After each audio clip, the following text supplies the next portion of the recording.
Halo, selamat malam. Mahkamah Konstitusi mengabulkan syarat capres dan cawapres berusia 40 tahun atau memiliki pengalaman sebagai kepala daerah lewat putusan wakil Tuhan itu.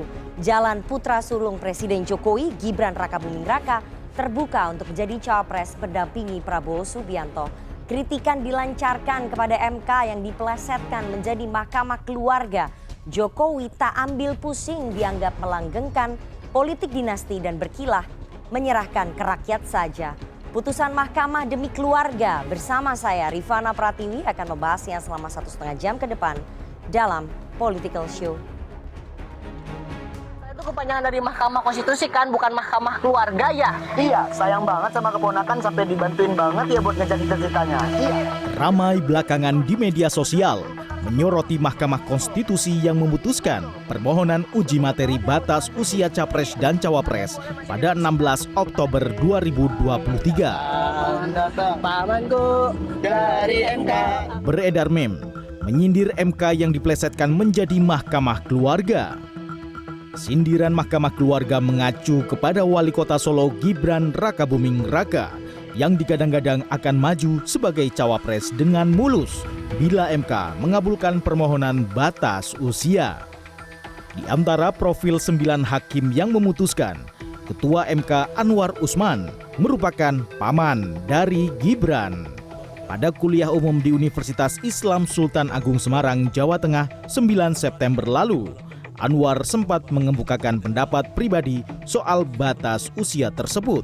Anwar menyebut banyak pemimpin muda yang sukses pada masanya. Saya sudah kasih contoh tadi, bagaimana Nabi Muhammad mengangkat seorang panglima perang umurnya belasan tahun. Muhammad Al-Fatih yang melawan kekuasaan Bizantium, mendobrak Konstantinopel, sekarang menjadi Istanbul. Usianya berapa? 17 tahun. Saya tidak menyinggung ini ya, apapun putusan itu ya. Jangan dikaitkan dulu, ini nggak boleh saya bicara. Tapi memang betul, banyak Perdana Menteri Inggris juga yang sekarang umurnya berapa? Coba cek di Google. Ketua YLBHI Muhammad Isnur menyikapi unsur konflik kepentingan yang dilakukan Ketua Hakim MK Anwar Usman dalam 3 pelanggaran kode etik.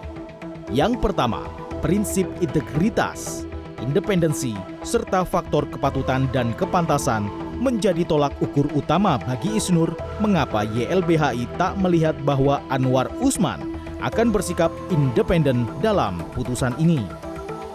Terkait Ketua MK yang sekarang, jadi bagi saya konflik kepentingannya bukan dalam konteks ada potensi keponakan yang akan maju, tapi posisi dia sebagai ketua MK dan hakim MK yang menurut saya, menurut kami masyarakat sipil berpotensi kuat melanggar kode etik hakim MK. Siapa itu? Anwar Usman. Belakangan kian marak deklarasi oleh sejumlah pengurus daerah Partai Gerindra agar Gibran menjadi cawapres pendamping Prabowo Subianto. Dewan Pimpinan Cabang Partai Gerindra Kabupaten Purwakarta, Sri Puji Utami mengklaim hampir seluruh Dewan Pimpinan Cabang Partai Gerindra sepakat satu suara. Sementara itu, relawan Projo telah resmi mendeklarasikan dukungan ke Prabowo Subianto sebagai Capres 2024. Prabowo pun menerima dengan hormat dukungan dari relawan Projo itu. Prabowo yakin dengan kekuatan relawan Jokowi dan kekuatan pendukungnya akan membawa Indonesia menjadi negara makmur. Terima kasih, Projo, saudara percaya sama saya untuk meneruskan perjuangan Pak Jokowi. Bayangkan kekuatan Pak Jokowi, kekuatan Prabowo Subianto, kekuatan kawan-kawan kita semua bersatu untuk membawa Indonesia menjadi negara makmur. Soal cawapres, Prabowo menyebut sudah mengerucut ke 4 nama. Tentang cawapres, kita juga tadi melaksanakan diskusi di mana setiap ketua partai menyampaikan pandangan-pandangannya yang akhirnya kita malam hari ini sudah mengerucut menjadi 4 nama. 4 nama yang bisa sampaikan adalah 1 calon dari luar Jawa, 1 calon dari Jawa Barat, 1 calon dari Jawa Tengah, 1 calon dari Jawa Timur. Sementara Ketua Umum Projo Budi Ari masih enggan mengungkapkan peluang Gibran menjadi cawapres pendamping Prabowo. Ya pokoknya ada beberapa nama lah. Seperti ya urusan nama itu ya udah disebutin sama Pak Panel Bars waktu itu di media kan ada 3 nama. Ya itu aja lah. Laki-laki. Pak Gibran ya. Gibran ya. Nggak usah. Nanti tunggu aja. Presiden Joko Widodo merespon atas menguatnya dukungan terhadap putra sulungnya Gibran menjadi bakal cawapres pendamping Prabowo Subianto. Jokowi menyerahkan anggapan politik dinasti kepada masyarakat bila Gibran menjadi cawapres. Ada anggapan ada dinasti Jokowi, Pak dinasti politik Jokowi, itu tanggapannya Pak Jokowi. Ya serahkan masyarakat aja.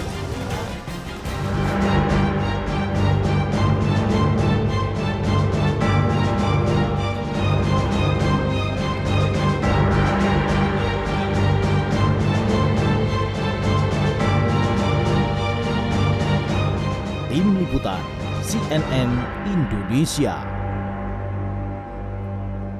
Terima kasih Anda masih menyaksikan Political Show. Kini saatnya kita masuk ke segmen Electionpedia. Tim Litbang CNN Indonesia telah merangkum beberapa catatan terkait putusan Mahkamah Konstitusi dan posisi elektoral sejumlah tokoh jelang pendaftaran Capres dan juga Cawapres. Saya akan tunjukkan beberapa. Ini adalah gugatan batas usia Capres-Cawapres. Yang menjadi materi gugatan adalah pasal 169 huruf Q Undang-Undang Pemilu. Nah, di sini sudah disebutkan bahwa Undang-Undang Nomor 7 Tahun 2017 tentang pemilu yang berbunyi persyaratan menjadi calon presiden dan calon wakil presiden adalah berusia paling rendah 40 tahun. Ini yang menjadi materi gugatan. Kita lihat apa yang dikabulkan oleh Mahkamah Konstitusi. Di antara sekian banyak gugatan, itu ternyata yang dikabulkan oleh Mahkamah Konstitusi adalah perkara nomor 90/PUU XXI 2023.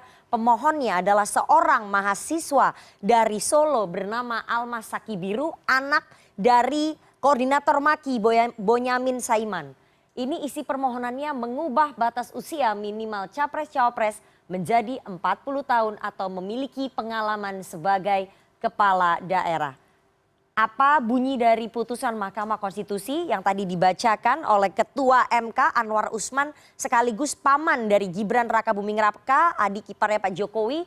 Tadi Ketua MK membacakan putusan berusia paling rendah 40 tahun atau pernah sedang menduduki jabatan yang dipilih melalui pemilihan umum termasuk pemilihan kepala daerah. Dengan putusan MK ini maka peluang Gibran Rakabuming Raka untuk maju dalam kontestasi Pilpres 2024 otomatis terbuka lebar. Karena meskipun berusia kurang dari 40 tahun, Gibran Rakabuming Raka ini sedang menjabat sebagai kepala daerah dan pernah terpilih di pemilihan kepala daerah. Oke, bagaimana kemudian konstelasi ataupun elektabilitas cawapresnya Prabowo Subianto? Ini adalah survei indikator politik periode 25 Agustus sampai 3 September.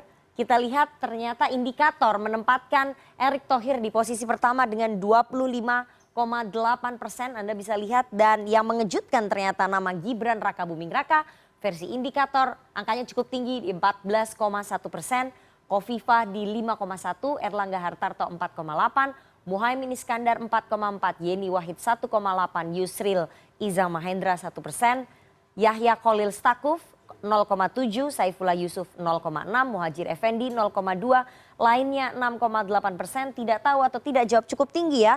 Ada 34,8% orang ataupun masyarakat yang belum menentukan pilihan siapa cawapresnya Prabowo Subianto.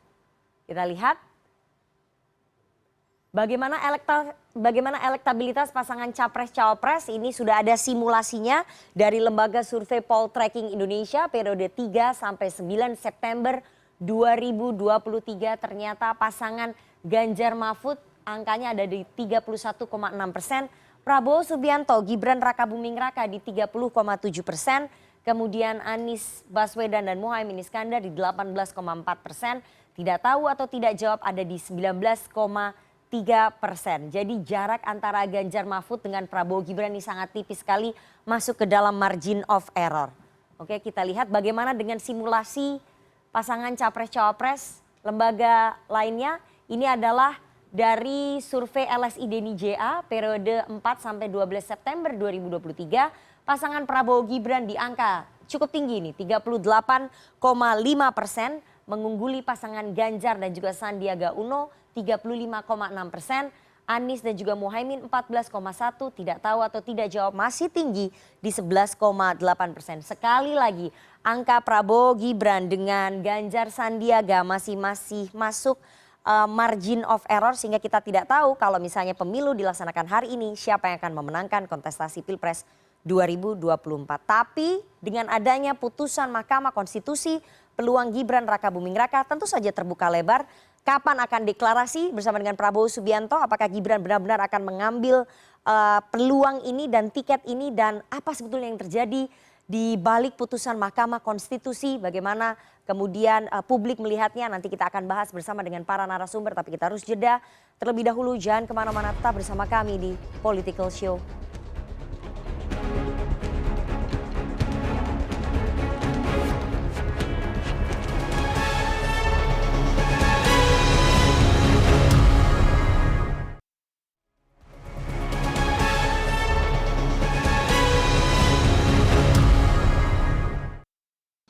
Berusia paling rendah 40 tahun atau pernah sedang menduduki jabatan yang dipilih melalui pemilihan umum termasuk pemilihan kepala daerah. Memerintahkan pemuatan putusan ini dalam Berita Negara Republik Indonesia sebagaimana mestinya. Kalau keputusan MK ya tanya MK.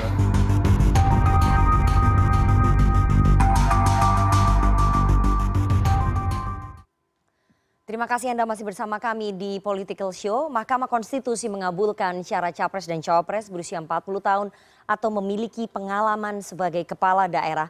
Lewat putusan wakil Tuhan itu, jalan putra sulung Presiden Jokowi Gibran Rakabuming Raka terbuka untuk menjadi cawapres mendampingi Prabowo Subianto. Kritikan dilancarkan kepada MK yang diplesetkan menjadi Mahkamah Keluarga. Jokowi tak ambil pusing, dianggap melanggengkan politik dinasti dan berkilah, serahkan saja ke rakyat. Putusan Mahkamah demi keluarga, malam ini kita akan membahasnya dengan narasumber di studio yang sudah hadir. Dari yang paling kanan ada Direktur Eksekutif Parameter Politik, Mas Adi Praitno. Selamat malam Mas Adi. Selamat malam Rifana. Ketua Komisi 3 DPR sekaligus Ketua Bapilu PDI Perjuangan, Mas Bambang Wuryanto. Selamat malam Mas Bambang. Malam. Saya biasanya manggilnya Mas Pacul, tapi malam ini harus Mas Bambang. Pacul juga boleh. Oke, ada juga Sekjen Pro-Jokowi, ada Mas Handoko. Selamat malam Mas Handoko. Malam Rifana. Dan kita masih menunggu bergabungnya Koordinator Prabowo Mania 08, Mas Immanuel Ebenezer, tapi ini sekarang sudah bergabung ya melalui sambungan virtual, nanti sebentar lagi akan sampai. Selamat malam Mas Noel. Selamat malam Bapak-Bapak Ibu semua di studio. Dan juga melalui sambungan virtual ada mantan Hakim Mahkamah Konstitusi I Dewa Gede Palguna yang bergabung langsung dari Bali. Selamat malam Pak Palguna. Selamat malam. Pak Palguna ini pasti sedih sekali nih. Dan juga bergabung melalui sambungan virtual ada teman-teman dari mahasiswa Fakultas Ekonomi UNJ, teman-teman mahasiswa malam ini bisa mengkritik, menyatakan pendapat, menyatakan keprihatinan juga boleh atas apa yang terjadi di Republik ini berdasarkan putusan MK hari ini. Oke, saya mau langsung mungkin ya memutarkan ini supaya kita kembali tahu apa sih sebetulnya isi putusan MK yang menggegerkan Republik ini. Kita putarkan bersama, kita dengarkan. Tapi memang betul, banyak amar putusan mengadili. Satu, mengabulkan permohonan pemohon untuk sebagian. Sehingga pasal 169 huruf Q Undang-Undang Nomor 7 Tahun 2017 tentang pemilihan umum selengkapnya berbunyi, berusia paling rendah 40 tahun atau pernah sedang menduduki jabatan yang dipilih melalui pemilihan umum termasuk pemilihan kepala daerah.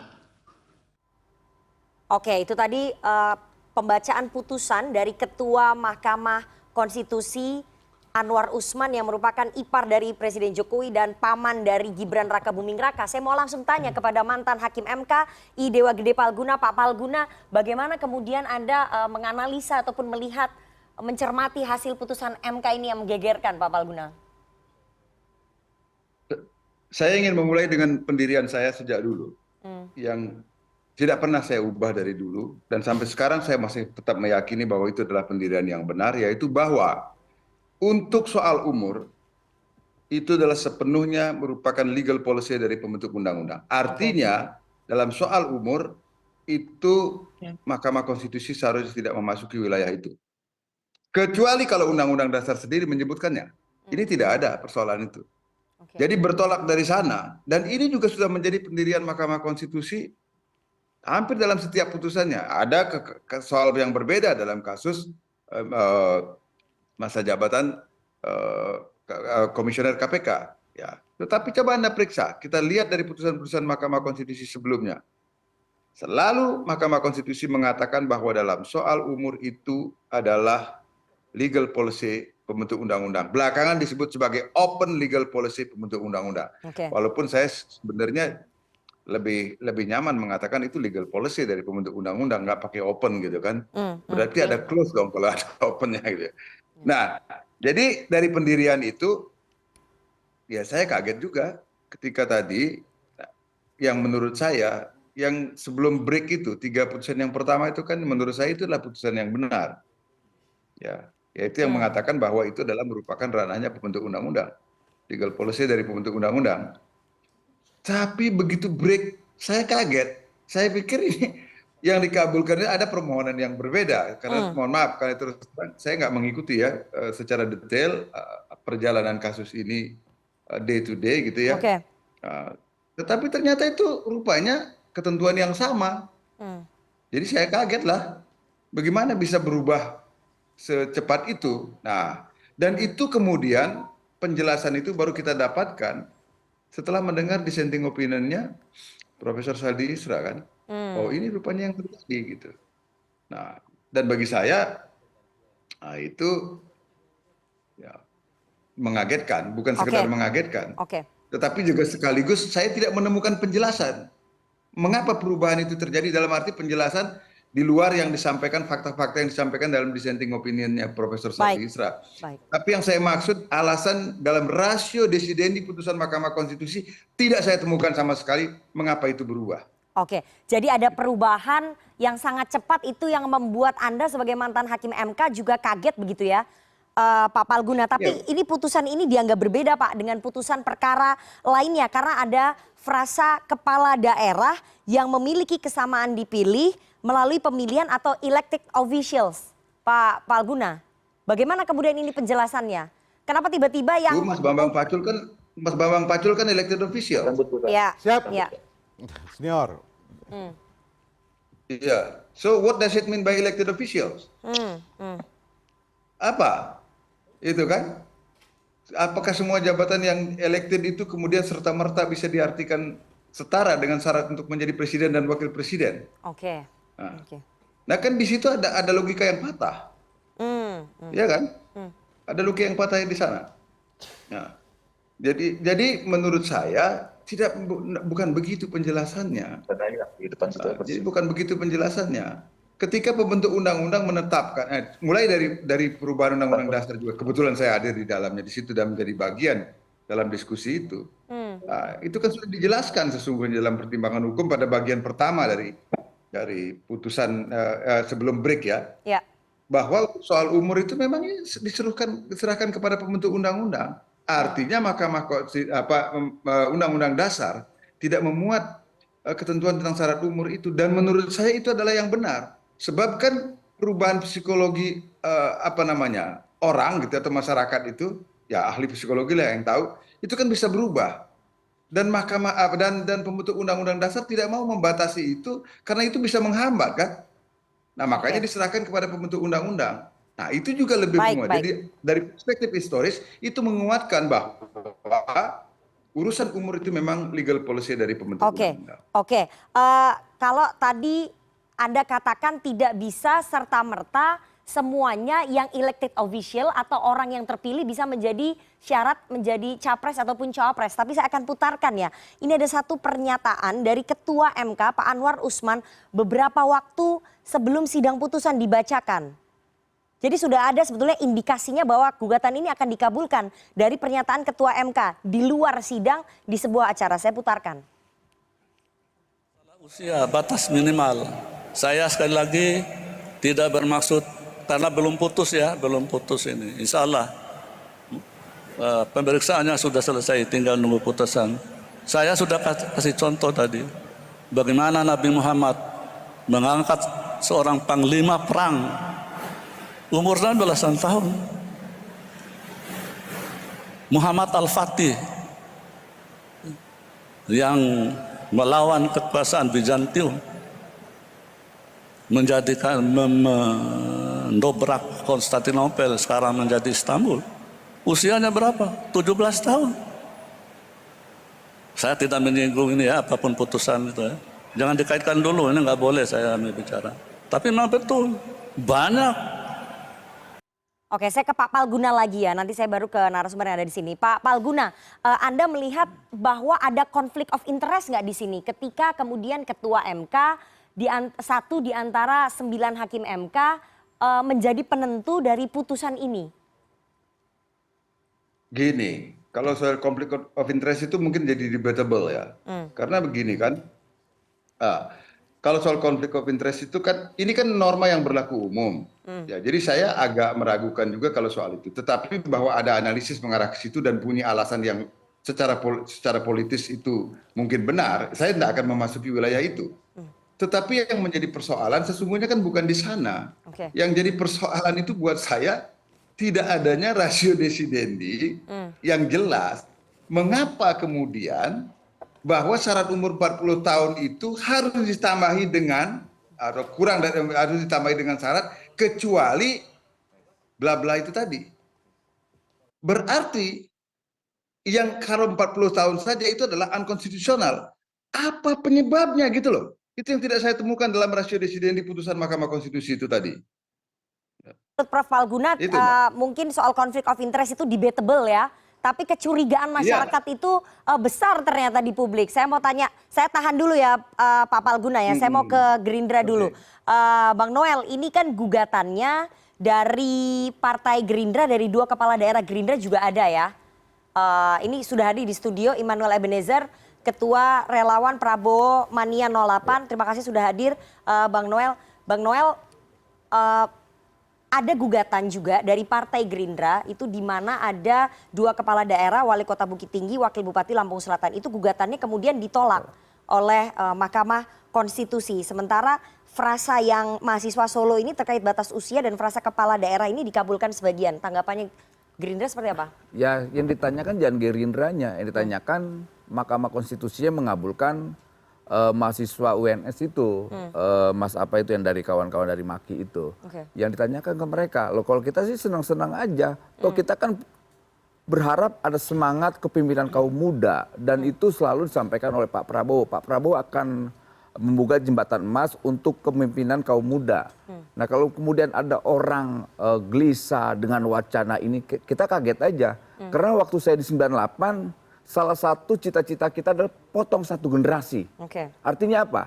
Kita coba meminggirkan para politisi tua yang punya dosa buat republik ini dan dosa terhadap demokrasi. Nah, kemudian ada semangat untuk bicara tentang kepemimpinan kaum muda, semua alergi, saya nggak ngerti ini.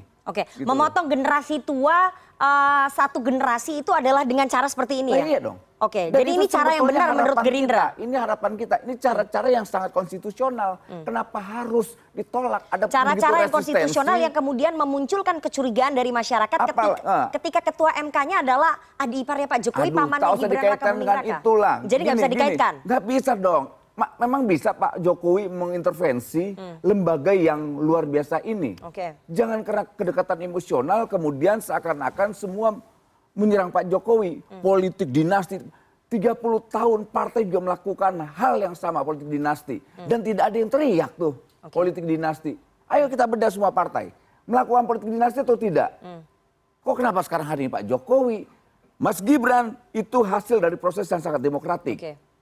Gitu loh. Makanya definisi tentang politik dinasti itu jelas dulu. Kecuali Mas Gibran ditaruh menjadi menteri pertahanan. Nah iya, itu hasil katrolan tanpa proses politik yang sangat demokratik. Anda katakan berarti tidak ada intervensi. Jadi gugatan yang diajukan oleh 2 kepala daerah Gerindra dengan gugatan dari mahasiswa Solo yang dikabulkan oleh MK, ini tidak ada perintah dari partai Anda, tidak ada perintah dari petinggi partai politik Anda. Gerindra nggak punya kepentingan dalam mengintervensi persoalan ini.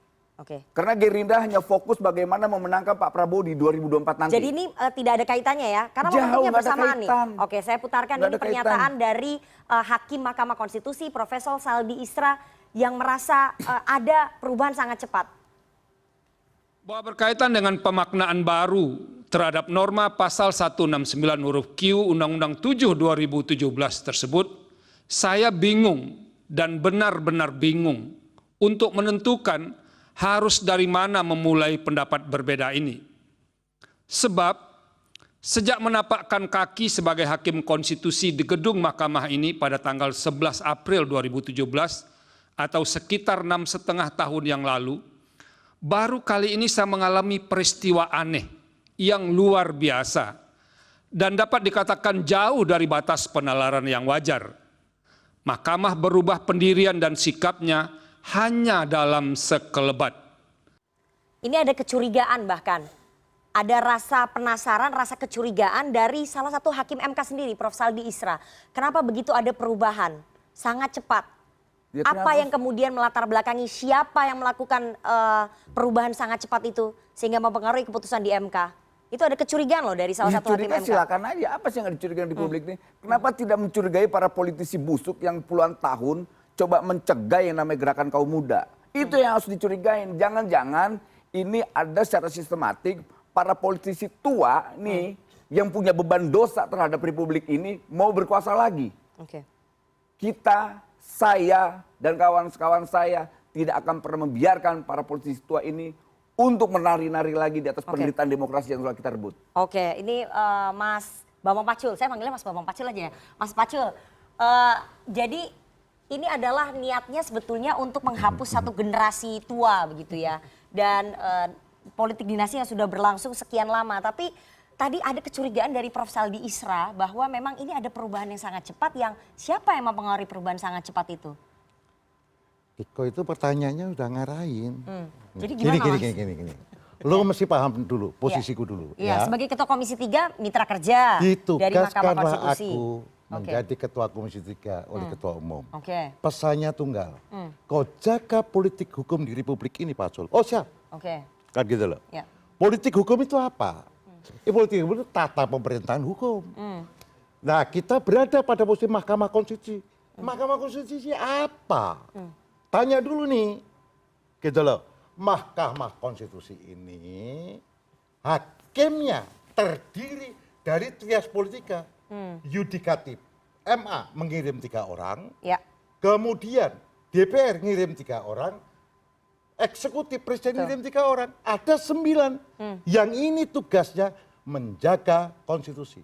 The guardian of the constitution. Tapi sekarang tugas utamanya jaga ini dulu. Tugas MK menjaga konstitusi negara. Tapi sekarang sedang dipertanyakan. Nah kita kan sekarang hari ini ada keputusan MK yang menambah norma usia 40 tahun dan di belakangnya. Ini norma baru. Kita bertanya, apakah MK punya hak membuat norma baru? Norma baru itu yang buat siapa? Itu yang buat adalah DPR dan pemerintah. Pembuat undang-undang adalah DPR. Pasal berikutnya, ayat berikutnya dibahas bersama pemerintah.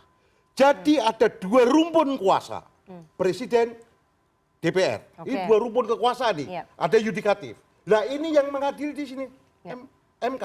Lah di sini mustinya norma itu yang menetapkan 2 orang ini. Oke, jadi inilah undang-undang. Oke, jadi menurut Komisi 3, menurut Anda ini MK sudah keluar dari jalur kewenangannya. Subjektif saya. Oke. MK melebihi kewenangannya karena menciptakan norma baru. Oke. Norma baru inilah yang harus diuji, mengambil haknya DPR. Artinya judicial review, judicial political review-nya ini kejauhan, kebablasan. Itu nendang rumpun DPR, nendang rumpun eksekutif. Oke, itu loh, Bos. Menurut Mas Pacul dengan menambah kewenangan, menambah norma baru ini, itu kan MK berarti di luar kewenangannya. Melebihi kewenangannya. Menurut Mas Pacul, apakah ada pihak yang kemudian mengintervensi supaya MK melebihi kewenangannya, menambah norma baru itu? Ada kan intervensi nggak dari kekuasaan? Kalau itu aku suudon. Siapa yang bisa mempengaruhi the guardian of the constitution ini? Itu aku suudon. Hakim-hakim itu terpilih dengan sumpah. Dan ingat baik-baik, keputusan MK mirip undang-undang, final dan binding. Oke, tapi tadi Prof. Saldi Isra merasa bahwa bagaimana ada terjadi perubahan yang sangat cepat. Dia sendiri mempertanyakan sebagai salah satu hakim di antara 9 hakim itu. Iyalah, karena ada norma baru ini. Norma baru ini miliknya DPR dan pemerintah. Ini kalau mau ugal-ugalan, sahkan dulu dong DPR. Berarti Undang-undangnya direvisi dong. Begitu. Kalau ini apakah bisa jalan? Kemudian KPU, kemudian press conference. Gua bertanya dong. Kenapa begitu cepat ya? Kenapa lu begitu cepat press conference? Loh, norma baru ini milik siapa? Milik DPR. Ini adalah putusan MK, final and pending. Kalau kita mau jujur, ini harus diuji dulu di DPR kan, pemerintah. Jadi Anda melihat ada orkestrasi. Nah, saya tidak begitu katakan cepat, orkestrasi. Begitu ada putusan MK, KPU saya langsung tidak ini. katakan itu. Tetapi saya lihat putusannya saja. Keputusan ini bagaimana memfollow up. Apakah putusan MK itu langsung bisa operasional? Kalau melanggar kewenangan kayak begini, kita boleh bertanya dong. Loh, ini bagian dari tugas saya, jagalah politik hukum, Mas. Rumpun-rumpun kuasa itu harus saling dihormati. Rumpun kuasa eksekutif, yudikatif, kemudian legislatif. Ini rumpun, 3 rumpun ini harus. Jangan sampai keputusan MK nendang ini. Kalau misalnya keputusan 40 tahun, itu kemudian diambil, diganti misalnya 35 tahun, itu juga nendang kuasa. Menendang rumpun, masuk dalam rumpun eksekutif, masuk rumpun legislatif. Jangan. Nah ini norma baru. Norma baru ini bagaimana? Norma baru ini, mohon izin, MK nggak punya hak. Karena dia hanya menjaga konstitusi. Tapi keputusan wakil Tuhan ini ternyata terjadi juga nih Mas Pacul, bagaimana? Nah, saya tidak akan berkomentar banyak. Tetapi marilah kita sama-sama berpikir. Monggo para ahli tata negara Republik ini, mari kita tata bersama-sama. Saya tidak akan pernah suudon. Gitu loh. Tapi mari putusan ini benar atau salah. Gitu aja. Saya mau ke Mas Adi. Mas Adi, apakah putusan MK ini by design melihat hubungan kekerabatan antara ketua MK dengan keponakannya, dengan Presiden Jokowi? Karena begini ya, yang curiga kemudian bukan 1-2 orang, tapi hampir banyak orang di Republik ini yang kemudian menjadi curiga. Karena nggak ada asap kalau nggak ada api, Mas Adi. Ya kalau saya sebenarnya sejak awal tidak terlampau kaget ya melihat keputusan Mahkamah Konstitusi hari ini. Karena memang orkestrasi politik untuk memajukan Mas Wali Kota Gibran sebagai salah satu kandidat capres atau cawapres di 2004 ini sangat kentara sejak awal. Jadi tidak butuh ahli hukum sebenarnya untuk menjelaskan ini semua. Kode-kodenya sudah jelas. Relawan ke sana, Kaisang tidak ke PDIP dan seterusnya dan seterusnya. Ini kan sebenarnya gugatan lama. Kenapa nggak lama diputuskan? 7 bulan baru diputus. Kenapa harus diputuskan jelang pendaftaran di KPU?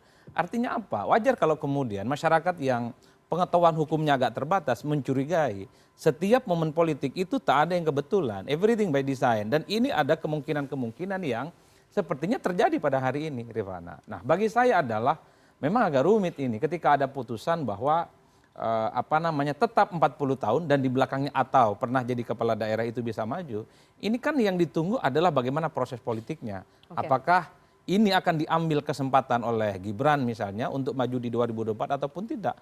Kalau pembicaraan publik sudah selesai semuanya, orang pasti mengacu ini sebagai upaya untuk memuluskan Gibran maju. Karena kan kita tahu arahnya sejak awal.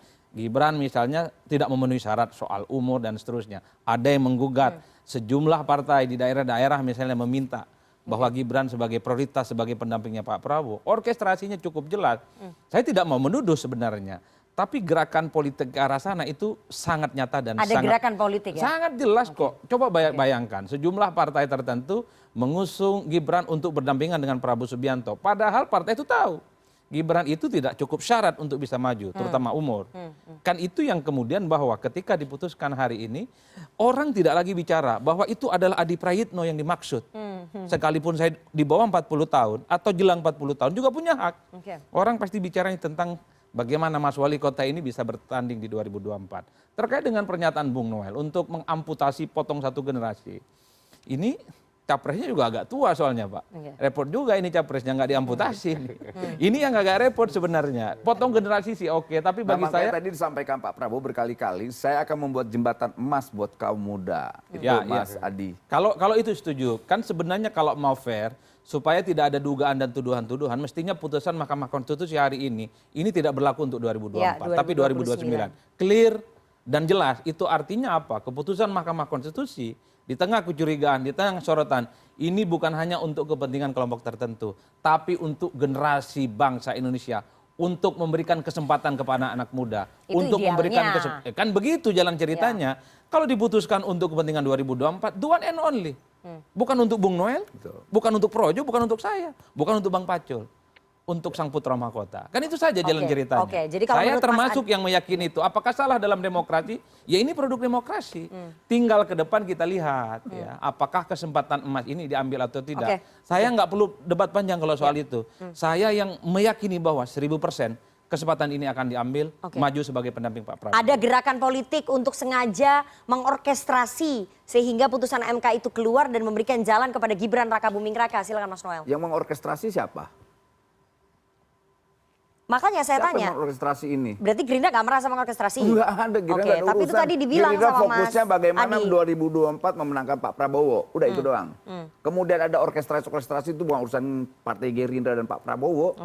Kemudian Pak Prabowo punya cita-cita berharap kepemimpinan kaum muda ini benar-benar hadir di 2024, 2029 dan selanjutnya. Karena Pak Prabowo sadar dirilah. Saya harus punya komitmen bagaimana generasi ke depan itu harus dipimpin oleh kaum muda. Udah itu. Tapi keputusan ini menguntungkan Gerindra nggak? Putusan MK ini masa nggak menguntungkan Gerindra? Apa yang diuntungkan? Lah kan Gibran bisa maju. Kan deklarasi dari pengurus daerah di Gerindra. Iya, deklarasi pengurus daerah Gerindra sudah dilaksanakan sebelum putusan ini. Ya nggak apa-apa, emang kenapa itu? Berarti dapat untung dong.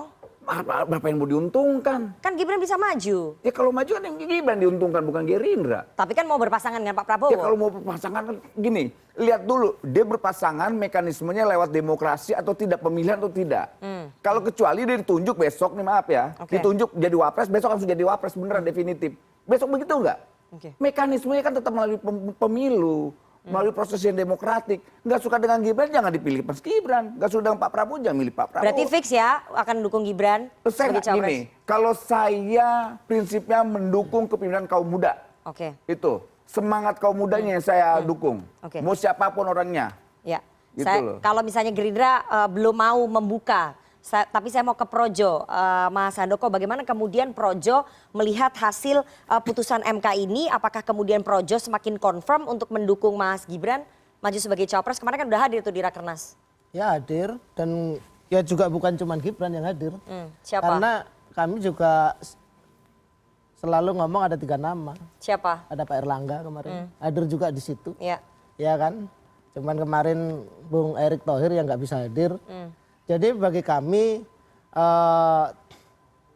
kita tidak ada masalah siapa di antara 3 itu yang mau dipilih. Kami sudah sampaikan bahwa keputusan siapa cawapres Pak Prabowo adalah silakan Pak Prabowo dan Koalisi Indonesia Maju. Kami dengar sebetulnya kemarin di Rakernas itu Projo sudah mau deklarasi Prabowo Gibran, tapi karena belum ada putusan MK makanya di hold, ditunda, benar nggak? Ya terus gimana kalau yang soal gosip begini gimana kita ya, mau makanya kita konfirmasi ya, betul apa enggak ada. Bahkan ada skenario bahwa Mas Gibran suruh datang duluan, kemudian pulang sebelum Pak Jokowi hadir. Ketika Pak Jokowi pidato baru Mas Gibrannya pulang gitu. Ya begini loh, bahwa ada skenario itu memang ya, karena kita sudah terima rundown ya di malam. Kami mengundang. Ya, betul. Kami mengundang kan nominasi calon wapres, ya kan. Yang kebetulan salah satunya Ketua Umum Partai Golkar Pak Erlangga. Kemudian Mas Gibran hadir. Bahwa hadir kemudian dia hanya sebentar kemudian pulang. Apa yang bisa kami lakukan? Ya sudah, kami sudah berterima kasih itu hadir. Seperti itu. Jadi nggak ada skenario kemudian ini harus begini-begini, enggak. Kami betul-betul menyerahkan, dan itu statement serius bahwa terserah kepada Pak Prabowo yang telah kami deklarasikan projo mendukung Pak Prabowo, terserah Pak Prabowo dan para ketua umum Partai Koalisi Indonesia Maju. Tapi dengan adanya putusan MK ini peluang Mas Gibran diusung terutama oleh Projo semakin besar dong. Loh, enggak, begini. Sama aja dengan yang lain. Bukan, kami itu sudah di luar kami. Karena kami silahkan di antara tiga ini, silahkan dipilih. Siapapun. Tapi kan Projo sempat menyebut cawapres inisialnya G. Mas Ganjar nggak mungkin. Loh, ya kan. Itu yang bilang Ketua Bapilpres Anda loh. Capresnya inisial P, cawapresnya inisial G. Statement resmi kami bahwa ada 3 nama yang kami usulkan. Ada Mas Gibran, ada Pak Erlangga Hartarto, ada Pak Erick Thohir. Kemarin pun hasil Rakernas kemarin, konferensi pers, kami sampaikan juga untuk wapresnya kami serahkan kepada Koalisi Indonesia Maju. Silahkan siapapun diputuskan, itulah kami dukung. Jadi Projo dalam posisi tidak akan ikut memberikan suara ya ataupun pendapat soal posisinya Mas Gibran sebagai cawapres, menyerahkan aja kepada Pak Prabowo dan koalisi. Iya, itu statement kami sudah seperti itu. Meskipun sebelumnya Ketua Bapilpres sudah bilang ya cawapresnya inisial G. Ya, itu maksudnya Mas Gibran kan? Ya kan ada yang G, artinya kan di antara yang lain Pak Erlangga inisialnya A nggak disebut, Pak Erick inisialnya E nggak disebut, yang disebut cuma inisialnya G loh. Saya menyampaikan hasil dari sidang kemarin di Rakernas kemarin, ya kan ini statement resmi official. Ya, bahwa kami dari Projo menyampaikan ini calon wapres yang kami tawarkan, ada 3 nama itu tadi, silahkan gitu loh. Jadi nggak ada masalah, mau Pak Erlangga Hartarto kami bersyukur, mau Bung Erick Thohir silahkan, mau Mas Gibran juga silahkan. Setelah ini kita akan masuk lebih dalam ya nanti dengan narasumber soal peluang Gibran ini betul-betul gak sih sebetulnya jadi cawapresnya Pak Prabowo dan bagaimana sikap dari PDI Perjuangan. Tapi kita harus jeda terlebih dahulu, jangan kemana-mana, tetap bersama kami di Political Show.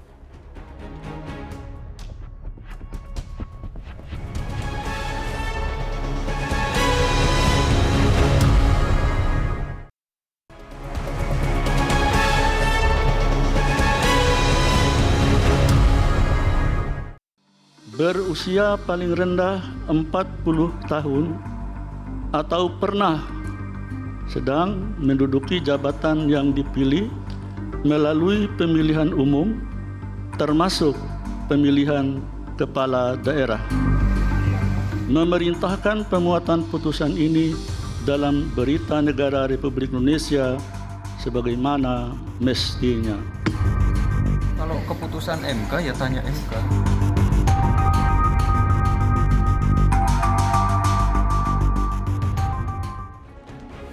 Terima kasih Anda masih bersama kami di Political Show. Dan kami baru saja mendapatkan pernyataan resmi dari Presiden Joko Widodo langsung dari Tiongkok ya. Begitu beliau mendarat ternyata beliau melihat konstelasi politik di tanah air dan putusan MK langsung memberikan pernyataan. Kita dengarkan sama-sama respon dari Presiden Jokowi atas putusan MK. Mengenai putusan MK, silahkan ditanyakan ke Mahkamah Konstitusi. Jangan saya yang berkomentar. Silakan juga pakar hukum yang menilainya. Saya tidak ingin memberikan pendapat atas putusan MK, nanti bisa disalah mengerti seolah-olah saya mencampuri kewenangan yudikatif. Pasangan capres dan cawapres itu ditentukan oleh partai politik atau gabungan partai politik. Jadi silahkan tanyakan saja ke partai politik. Itu wilayah parpol. Dan saya tegaskan, saya tidak mencampuri urusan penentuan capres atau cawapres. Itu tadi pernyataan dari Presiden Jokowi bahwa itu menjadi urusan dari Mahkamah Konstitusi. Pada saat ditanya apakah peluang Mas Gibran akan maju sebagai cawapres, itu adalah urusannya dari partai politik. Nah, saya akan langsung tanya ke Bang Noel. Bang Noel, sebelum putusan ini dibacakan, pengurus Gerindra di daerah itu sudah ramai-ramai semuanya mendeklarasikan Pak Prabowo dengan Mas Gibran. Sepertinya kok udah tahu kalau misalnya putusan itu akan meloloskan Mas Gibran. Ya itu kan keinginan lah. Sebetulnya bukan Gerindra aja, banyak relawan-relawan. Ada kami Gibran lah, ada apa Gibran, banyak. Banyak relawan-relawan yang lain bahkan yang tidak kita ketahui udah teriak-teriak Prabowo Gibran. Kan itu wacana, emang kenapa sih harus takut dengan wacana? Ya wacana kan syaratnya belum mencukupi. Kenapa mewacanakan sesuatu yang mustahil kalau belum tahu keputusannya? Kecewa banget, kenapa harus sampai 40 tahun? Karena harapan saya waktu kemarin ada gugatan dari kawan saya itu minimumnya itu ada 21 tahun, bukan 35 tahun bahkan. Ya saya sedikit kecewa gitu loh. Ini kan sangat diskriminatif sekali, kenapa harus 40? Usia matang-matang itu lagi matang-matangnya 30, 35 atau berapa. Ini karena kesannya Pak Jokowi selalu diidentikan bahwa ini adalah kepentingan Pak Jokowi. Jangan dong. Ini adalah kepentingan kita, semangat kita kaum muda yang menginginkan perubahan, bicara tentang masa depan bangsa ini, kayak gitu loh. Tadi Presiden Jokowi bilang bahwa soal Mas Gibran maju cawapres itu menjadi urusan dari partai politik. Saya mau tanya, betul nggak bahwa Selasa besok jam 4 sore akan ada deklarasi Prabowo Gibran di Rumah Kertanegara sekaligus saya nggak mikirin itu. Merayakan ulang tahunnya Pak Prabowo? Tugas saya sebagai... Benar nggak itu? Nggak. Ada deklarasi nggak? Saya nggak tahu itu. Belum tahu? Belum tahu. Sudah mendengar atau nggak mau bocorin nih? Bukan, jelas itu domainnya adalah Koalisi Indonesia Maju. Oke, Anda kan para relawan. Ketua-ketua partai. Iya. Tugas kita adalah bagaimana menangkap Prabowo. Udah nggak lebih dari itu. Jadi, sama dengan kawan-kawan Projo. Tapi Anda udah dengar nggak bahwa deklarasinya besok? Saya belum dengar itu. Yang saya dengar besok itu ada rapat bagaimana merumuskan pemenangan. Udah itu doang, nggak lebih dari itu. Oke, saya mau ke Mas Pacul. Mas Pacul, tadi peluang Mas Gibran menjadi cawapres menjadi urusan dari partai politik begitu ya. Bagaimana kemudian PDI Perjuangan menyikapi kalau memang betul-betul nanti Mas Gibran menjadi cawapresnya Pak Prabowo? Kalau saya berpendapat itu saya pasti keliru. Karena di dalam partai kami itu selalu diputusin melalui rapat. Setidaknya DPP diundang. Kemudian ada pendapat begini laksanakan atau ada pendapat lain baru diputusin. Jadi nggak mungkin misalnya saya mengatakan ini begini, nggak bisa.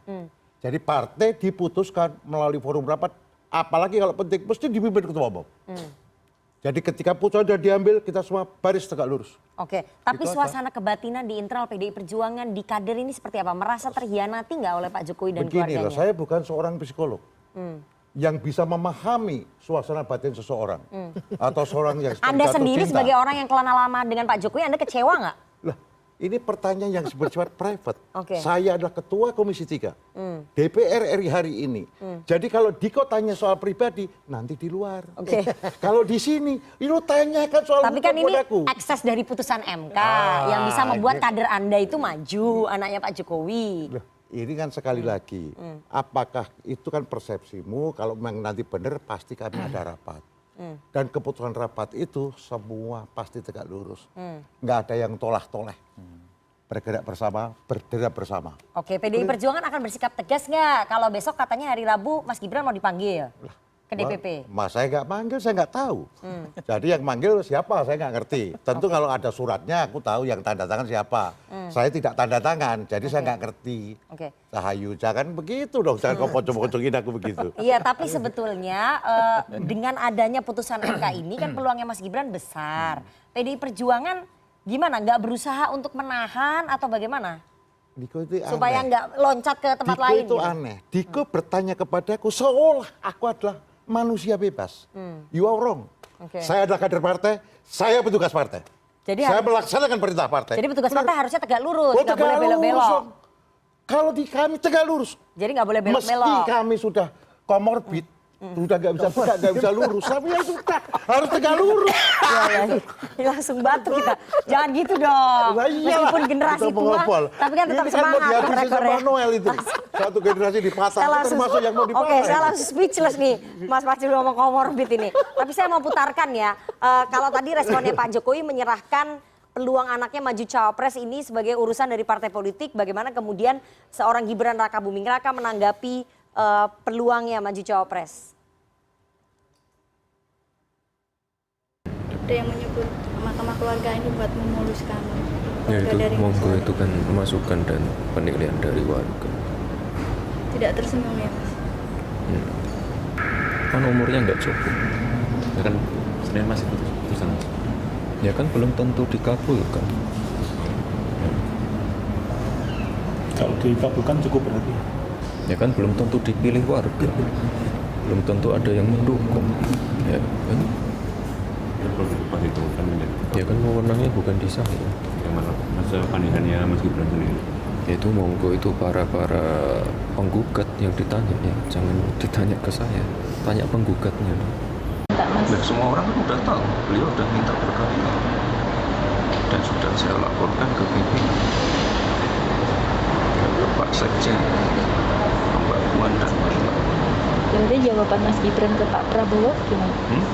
Jawaban Mas Gibran ke Pak Prabowo? Jawabannya? Iya. Umurnya tidak cukup. Oke, saya mau ke Pak Palguna dulu. Pak Palguna, ini ramai sekali ya di media sosial, publik kemudian bersuara memberikan cap yang cukup buruk sebetulnya bagi Mahkamah Konstitusi diganti menjadi Mahkamah Keluarga dengan adanya putusan ini. Bagaimana nih Anda sebagai mantan Hakim MK, prihatin nggak nih?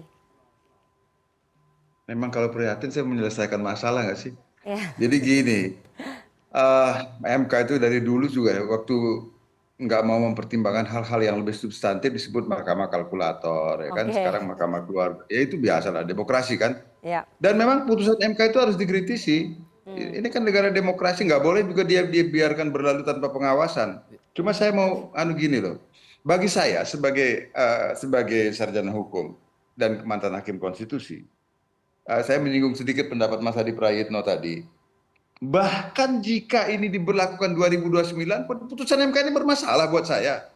Karena pertimbangan hukumnya itu tidak menjelaskan mengapa yang 40 tahun itu unkonstitusional dan mengapa kalau kurang dari 40 tahun plus dia pernah menjabat kepala daerah atau elected officials itu konstitusional. Bagi saya itu yang penjelasan yang kemudian andai kata itu dijelaskan kepada publik mungkin ya kecurigaannya jadi berkurang. Kan penjelasan ini nggak ada. Nah, sekarang pertanyaan ke Mas Bambang juga, Mas Bambang Urianto, saya hormat dengan beliau senior saya. Jadi gini, kalau soal putusan Mahkamah Konstitusi itu suka atau tidak, itu pasal 47 undang-undang yang DPR dan pemerintah juga bikin itu, undang-undang Mahkamah Konstitusi, mengatakan bahwa putusan Mahkamah Konstitusi itu mengikat, mempunyai kekuatan hukum mengikat setelah selesai diucapkan dalam sidang pleno yang terbuka untuk umum. Jadi kalau itu no question lah. Nah, bahwa ada persoalan kemudian Mahkamah Konstitusinya dianggap offside, nah itu persoalan lain, itu yang saya persoalkan juga gitu loh. Tapi kalau soal kapan dia mulai berlaku mengikatnya itu sudah jelas. Itu nggak bisa, tidak bisa diperdebatkan lagi karena memang ya itu sebagai negatif legislator. DPR dan presiden adalah positif legislator, dia bisa membuat undang-undang, tapi kalau keliru dia bikin undang-undang yang melanggar konstitusi, dicoret oleh Mahkamah Konstitusi, dia negatif legislator. Nah, sekarang yang jadi bermasalah kan pertimbangan hukum dari negatif legislator ini. Yang Mas Bambang tadi bilang itu lewat dari kewenangan, saya mengatakan itu juga sesungguhnya merupakan legal policy yang nggak boleh dimasuki oleh Mahkamah Konstitusi. Nah, pertanyaannya sekarang pelesetan tentang Mahkamah Keluarga itu, yaitu Mas Adi Prayitno punya porsi, bukan saya. Kalau saya sih mempersoalkan ratio desidendi putusannya. Itu yang saya mau kawal karena disitulah letak mahkota dari Mahkamah Konstitusi itu. Di rasio desidendi itu. Nah, kalau rasio desidendinya itu tidak mencerminkan alur penalaran yang lurus antara pokok soal isu hukum, pertimbangan hukum dan amar, nah itu yang jadi persoalan. Itu yang akan ditagih. Sebab itu adalah bagian dari accountability. Nah, sementara judicial independensi itu sangat bergantung kepada judicial accountability. Buat saya itu yang bermasalah. Baik, ini soal Mahkamah Keluarga, saya langsung tanya ke Mas Adi Prayitno. Mas Adi Prayitno, apakah kemudian putusan MK yang membuat ini geger di media sosial menjadikan Mahkamah Konstitusi menjadi Mahkamah Keluarga dan orkestrasi dari putusan ini memang orkestrasi intervensi dari Pak Jokowi, Anda lihat? Ya kita kan nggak punya akses langsung ke para elit-elit ini, ke Pak Hakim Konstitusi, Ketua MK, apalagi ke Presiden. Itu baina sama wal lubang sumur. Jadi antara langit dan lubang sumur, jadi kita nggak ngerti-ngerti yang begitu. Tapi kan, Presiden tadi menegaskan sekali. Tapi kan publik itu selalu mengait-ngaitkan siapa yang jadi ketua MK, kemudian siapa yang mau diuntungkan, dan siapa yang punya kuasa atas ini semua. Politik kita ini seperti rumah kaca. Nah ini kan kita ngomong begini, kadang orang di luar itu tertawa sebenarnya. Yang diomongkan itu ya hanya sebatas normatif. Bahwa yang terjadi yang sesungguhnya itu sudah ada. Siapa yang mengintervensi, siapa yang punya kepentingan dan terusnya. Jadi kasus persoalan MK hari ini bagi saya adalah murni hukum, dan ada murni juga persoalan Siapa politik. yang dapat untung dari putusan MK ini? Selain Mas Gibran tentu saja. Kalau mau jujur sebenarnya, kalau secara hukum ini menguntungkan bagi demokrasi. Artinya apa? Orang yang selama ini ada barrier tidak bisa maju karena persoalan yang cukup panjang itu punya kesempatan. Itu satu hal yang tidak bisa dibantah. Tapi secara politik tentu ini merugikan. Terutama ketika ada kesempatan wali kota Solo bisa maju. Itu secara politik yang ramai. Kalau ini tidak menyangkut Gibran, saya kira tidak akan ramai. Misalnya yang bisa maju Noel, anaknya petani, untuk bersandingan dengan Prabowo. Orang nggak ribut. Jadi menurut Anda kalau misalnya ini bukan menyangkut Mas Gibran, bisa lolos juga nggak di MK? Belum tentu. Agak sulit kan, di awal di putusan 1, 2, 3 yang ditolak itu kan ada. Tetap 40 tahun atau penyelenggaraan negara itu ditolak kok. Orang nggak ribut. Tapi ketika di bawah tetap 40 tahun atau berpengalaman sebagai kepala daerah diterima, ramai. Orang nggak nyebut nama lain. Nyebut wali kota Solo. Ini yang saya sebut sebagai implikasi politik, bahwa jalan ini memang sebagai upaya supaya Mas Gibran yang selama ini punya barrier, tidak punya syarat untuk bisa maju. Itu yang kemudian tidak kebetulan. Oleh karena itu, ini semua akan selesai perdebatan secara politik kalau sehari 2 hari ini Mas Gibran menyatakan tidak akan maju sebagai calon presiden. Saya kira perdebatan soal MK, case close. Mau mahkamah kalkulator, mahkamah keluarga, itu akan hilang. Itu penting bagi saya. Tapi menurut Anda peluangnya akan diambil nggak? Melihat udah sampai sejauh ini. 1000% saya percaya. Dan akan diambil peluang itu. Akan diambil peluang ini, dan sedikit pun tidak menyisakan ruang tidak diambil. Bagi saya, Rifana, seorang politisi pastinya memimpikan kesempatan yang saya kira luar biasa. Banyak orang, banyak elit di negara ini, termasuk ketua umum partai, sejak 2004 sampai sekarang, bermimpi ingin maju di 2024, sekalipun kalah, itu nggak punya kesempatan. Jadi kalau tiket ini dilepas, jangankan Gibran, saya aja mau kalau ada yang mau, Pak.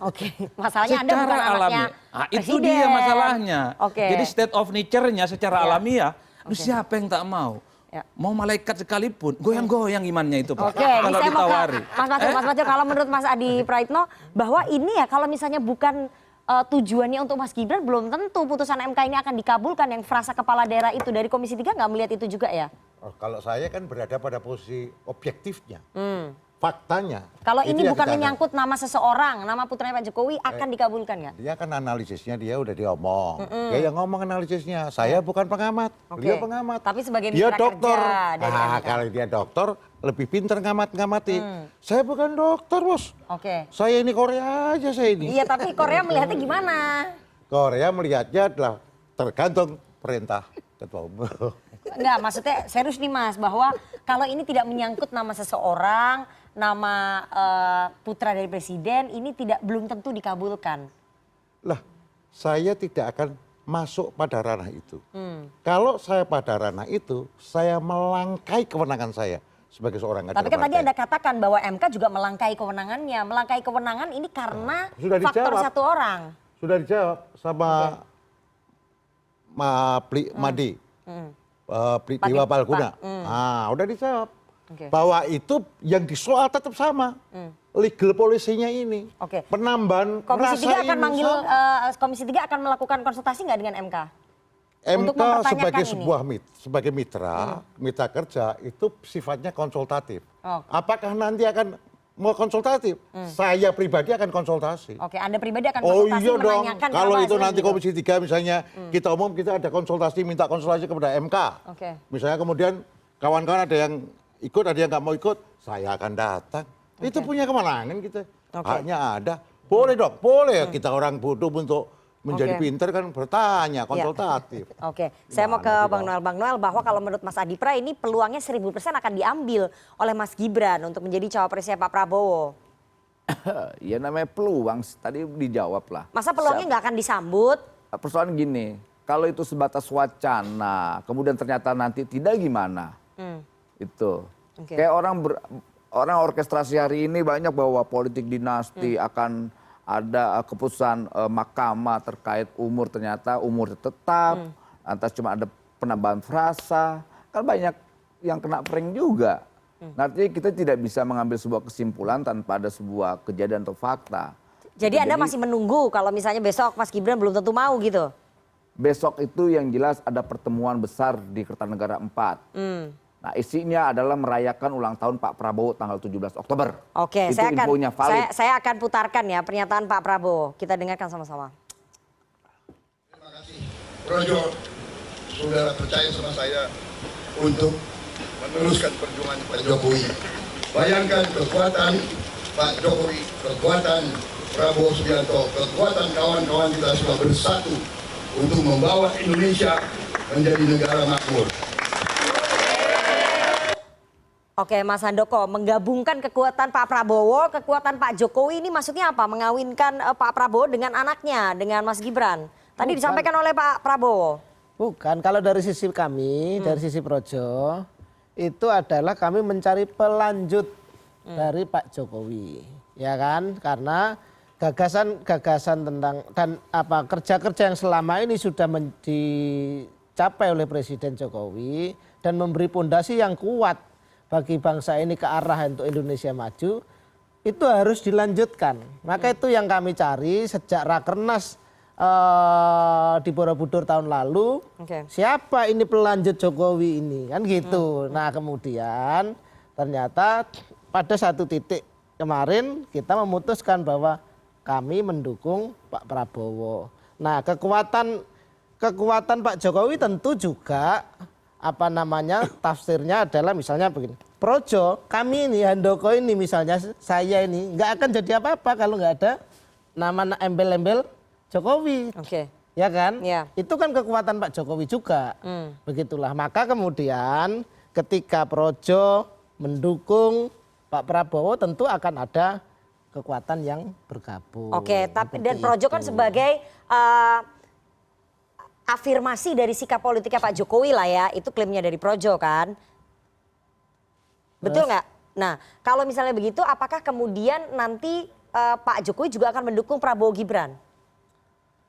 Saya tidak bisa menjawab seperti itu. Yang jelas bahwa kami ini dengan apa yang telah dilakukan oleh Pak Jokowi selama ini yang sudah dicapai, kemudian nilai-nilai yang kami pahami, dan kemudian ide, gagasan untuk melanjutkan apa yang sudah dilakukan Pak Jokowi itu, itulah yang membuat kami memutuskan oke Pak Prabowo yang kita dukung. Bahwa kemudian saya ditanya apakah nanti Pak Jokowi akan mendukung, ya kemajon saya nanti, apa terlalu jauh. Pak Jokowi ketua Dewan Pembina kan? Iya. Tapi kan saya tidak pasti akan mendukung dong. Siapapun cawapresnya Pak Prabowo. Ya artinya Pak Jokowi ini juga jangan termasuk kalau misalnya Pak Prabowo berpasangan dengan anaknya, masa ketua Dewan Pembinanya Projo nggak mendukung? Ya, misalnya Pak Jokowi ini kan juga pada posisi yang juga masih presiden, masih harus menjaga situasi bahwa dia ini adalah presiden milik semua rakyat Indonesia, ya kan? Terus kemudian saya ditanya, apakah Pak Jokowi akan mendukung seperti itu? Itulah yang saya pikir. Tapi sebagai ketua Dewan Pembina Projo, Pak Jokowi akan mendukung dong. Kalau itu bacalah sebagai sebuah sikap organisasi, gitu loh. Jangan kemudian kalau sendiri-sendiri gimana, Budi Ari sendiri, Handoko sendiri, kan repot. Iya toh? Iya. Saya mau ke Mas Noel lagi, Mas Noel. Tapi kalau misalnya menggabungkan Pak Prabowo dengan Mas Gibran, apakah kemudian Gerindra tidak khawatir ini ada cap politik dinasti begitu? Akan sangat sulit menghilangkan cap politik dinasti terhadap pasangan ini. Enggak, definisi politik dinasti gimana dulu. Selesai dulu soal itu. Politik dinasti itu kan konsep kerajaan. Nah ini republik. Dia ditaruh misalnya pun itu terjadi misalnya Prabowo Gibran. Mekanismenya lewat tetap pemilu. Loh kalau rakyat nggak suka ya tinggal nggak milih. Kan Pak Jokowi tetap masih berkuasa. Kecuali Pak Jokowi sudah tidak menjadi presiden, Mas Gibran maju. Orang tidak akan mencap politik dinasti. Nanti nih ya 2024 semua pemilih itu dipaksakan dengan senjata untuk memilih Mas Gibran dan Prabowo. Kalau itu ada saya undur diri. Nggak mungkin semua mekanismenya bebas kok terbuka. Putusan MK ini dicurigai publik, jadi publik akan meragukan nanti pesta demokrasi. Juga dasarnya dicuriga terus. Langkah-langkahnya siapapun melangkah dicurigain kok. Curigain A, curigain B, kapan bangsa ini mau maju ke depan, mau ngeliat masa depannya. Kalau terus curiga. Karena gini, orientasinya hanya bicara tentang kekuasaan. Tidak bicara tentang nilai. Ya itu menjadi problem. Setiap ada langkah-langkah politik apapun, ya curiga dasarnya, terus curiga. Akhirnya kita tidak lagi bisa berpikir yang jernih dalam melihat masa depan bangsa ini ke depan. Ya, jadi gitu kira-kira. Gerindra nggak khawatir ya kalau itu nanti akan dicap melanggengkan politik dinasti. Makanya definisi politik dinastinya jelas dulu, gitu loh. Saya mau ke karena praktek politik dinasti itu sudah dilakukan oleh para elit partai dan itu terjadi. Ya, masa kenapa mau Jokowi yang dicontoh? diserang? Masa mau dicontoh kenapa lagi? Jokowi yang harus diserang? Kenapa mereka nggak mampu? Saya tahu yang mau orkestrasi ini kawan-kawan saya semua. Yang teriak-teriak politik dinasti, Siapa? politik dinasti. Ya saya nggak mau nyebut lah. Teman saya udah tahu saya. Oke, gitu. tapi ini masyarakat biasa juga banyak yang menyebut, media juga menyebut bayangkan politik dinasti. orkestrasi ini sampai dibikin spanduk-spanduk, sampai di beberapa podcast-podcast, media semua kita lihat, udah kita tahu pemainnya yang main orkestrasi ini kita tahu. Dulu mantan pendukungnya Pak Jokowi gitu. Kira-kira begitu. Oke. Saya mau ke Pak Palguna terakhir ya, Pak Palguna, bahwa keputusan MK ini kemudian dianggap publik melanggengkan politik dinasti kalau memang nanti Mas Gibran maju sebagai kandidat cawapres. Anda melihatnya juga ke arah sana nggak Pak Palguna? Persoalan dari kewenangan MK yang harus dipahami itu adalah begini. Kita itu menguji norma yang bersifat umum loh. Bahwa yang mengajukan itu adalah perorangan, iya. Karena kriteria untuk menjadi punya standing sebagai pemohon itu adalah kerugian hak konstitusional yang bisa diderita oleh perorangan, kelompok masyarakat yang mempunyai kepentingan sama, badan hukum atau lembaga negara. Itu kriterianya. Jadi kalau perorangan maju tidak serta-merta itu berarti kemudian kepentingan orang seorang. Norma yang diputuskan itu mengikat seluruh warga negara. Justru karena itulah beban Mahkamah Konstitusi mestinya tinggi. Dan itu yang harus menjadi pertimbangan utama dan kehati-hatian dari Mahkamah Konstitusi memutus. Dan itu sebabnya dibuat Sabta Karsa Utama. Mengapa Mahkamah Konstitusi harus independen, harus imparsial, harus cermat, tidak boleh terlibat kepentingan dan sebagainya. Itu dibuat itu di samping hukum acara. Makanya saya selalu mengatakan kalau Mahkamah Konstitusi itu kalau ada dua saku, di sebelah kanannya itu adalah hukum acara, di sebelah kirinya itu kode etik dan pedoman perilaku hakim. Itu dua-duanya harus jalan. Nah, inilah yang kemudian mohon maaf ya kalau saya mengatakan ini yang di hukum acara mungkin tidak tercederai, tetapi di soal etik itu, di soal pedoman perilaku itu yang kemudian dinilai publik. Yang saya tidak boleh memasuki ke sana, yang kemudian itu dinilai oleh publik ada konflik kan begitu. Nah, ini yang jadi soal. Nah, lalu itu menjadi makin kuat, dugaan itu menjadi makin kuat karena penalaran di pertimbangan hukum putusannya itu yang setengah tiga yang dibacakan pagi itu berbalik 180 derajat dari yang diucapkan setelah break. Dan itu tidak ada penjelasan yang memadai di dalam rasio desidendi atau pertimbangan hukum dari putusan itu untuk tiba pada amar yang berubah 180 derajat itu. Kan itu persoalannya. Ini yang kemudian oleh Mas Adi Prayitno tadi, publik kemudian bagaimana membacanya? Kecuali mengaitkan dengan hal-hal seperti itu. Ya kita nggak bisa menyalahkan juga, walaupun saya nggak bisa membenarkan karena saya sebagai sarjana hukum tata negara, kalau saya sudah mulai bias politik, pendapat saya pasti nggak jujur. Itu sebabnya dari tadi saya nggak mau berkomentar memasuki wilayah itu. Saya strict pada persoalan hukumnya di pertimbangan hukum Mahkamah Konstitusi. Jadi persoalan hukum pidananya mungkin ya bagus, tapi persoalan etiknya itu yang kemudian dipertanyakan oleh publik ya, persoalan etik dari para hakim Mahkamah Konstitusi. Bagaimana kemudian tanggapan dari teman-teman mahasiswa terkait dengan putusan Mahkamah Konstitusi hari ini yang menggegerkan publik? Nanti kita akan tanya, minta pendapat mereka, tapi kita harus jeda terlebih dahulu. Jangan kemana-mana, tetap bersama kami di Political Show.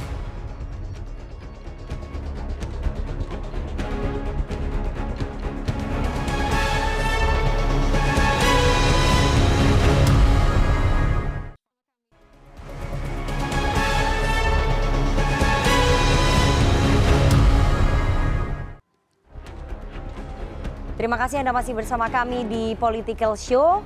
Dan kita akan langsung bergabung melalui sambungan virtual dengan teman-teman dari Fakultas Ekonomi UNJ ya. Sudah ada Rosikul dan juga Agil. Silahkan siapa duluan yang mau berkomentar ataupun bertanya? Agil dulu ya, silakan. Ya, sebelumnya terima kasih atas kesempatan yang diberikan Mbak Rifana. Selamat malam Bapak-Bapak sekalian, para narasumber. Ya, perkenalkan saya Agil Prasojo selaku Ketua BEM Fakultas Ekonomi UNJ. Jadi putusan Mahkamah Konstitusi mengenai batas usia capres maupun cawapres yang memang merujuk kepada seseorang yaitu Mas Gibran yang memiliki peluang menjadi cawapres Bapak Prabowo Subianto, mungkin secara kualitas memang tidak bermasalah dan juga bisa menjadi langkah yang positif karena memang memberikan kesempatan kepada generasi muda untuk bisa aktif dalam politik tingkat tertinggi di suatu negara.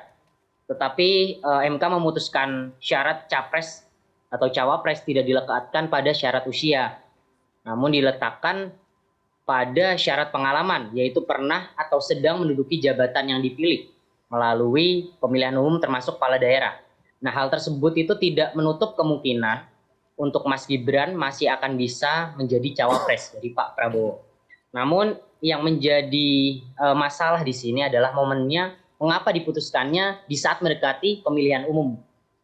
Bukankah memang sangat berisiko dan menimbulkan banyak kontra terhadap keputusan tersebut yang mengakibatkan ketidakstabilan politik yang terjadi. Oke, jadi poin pertanyaannya? Oke, jadi pertanyaannya sebenarnya menurut para narasumber sekalian, bagaimana sudut pandang terhadap fenomena tersebut jika dikaitkan dengan dinamika politik yang terjadi saat ini? Baik. Dan bagaimana kira-kira asumsi publik terhadap pemilihan presiden nanti? Mungkin itu. Terima kasih. Rosiko, silakan. Baik, terima kasih Mbak Rifana. Selamat malam para narasumber. Izin saya Rosiko Ilmi, mahasiswa Fakultas Ekonomi Universitas Negeri Jakarta. Melanjutkan dari sahabat saya Agil Prasojo, merespon terkait putusan MK yang mengabulkan JR dari saudara Almas Sakit Biru ya, tentang batasan usia capres-cawapres. Nah, kita ketahui sendiri bahwa hari ini negara ini mengalami bonus demografi yang begitu pesat. Artinya dinamika bangsa ini itu semakin kesini semakin berkembang gitu. Bahkan KPU telah merilis bahwa sekitar kurang lebih 50% daftar pemilih tetap nanti di pemilu 2024 adalah anak muda gitu. Artinya menurut saya kedaulatan rakyat hari ini bisa dikatakan dipegang oleh kaula muda gitu.